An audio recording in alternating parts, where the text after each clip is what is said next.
Sur le plan de la participation aux activités économiques, certaines tendances sont à améliorer au profit des femmes. Leur participation à l'activité économique est 2 fois moins importante que celle des hommes, c'est-à-dire 33,33% pour les femmes contre 69% pour les hommes.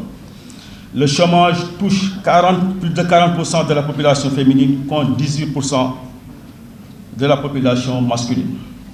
Pour atteindre cet objectif, certaines problématiques sont à interroger. A-t-on réussi à faciliter l'accès des femmes au capital physique en matière agricole?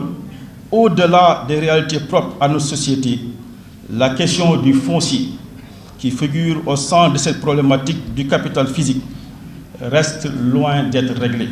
Comme vous le savez, j'ai été à la tête de cette structure en 3 mois et nous avons plutôt adopté une nouvelle dynamique, c'est-à-dire plutôt d'essayer de voir comment mutualiser nos forces, mais aussi comment plutôt développer le sens du partenariat.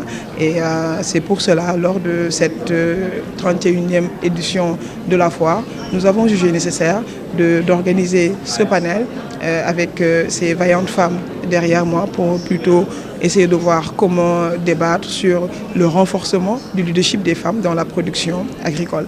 Et je l'ai dit tantôt, je dirige la société d'exploitation du marché d'intérêt national et la garde des gros porteurs. Et quand on parle de marché d'intérêt national, c'est une infrastructure qui est dotée de plusieurs, on va dire, entités telles qu'un laboratoire phytosanitaire. Nous avons aussi des aires de stationnement, des hangars avec des chambres froides positives, négatives, pour plutôt jouer ce rôle de, je dirais même, d'être une solution pour les productrices ou producteurs par rapport aux pertes post-récolte.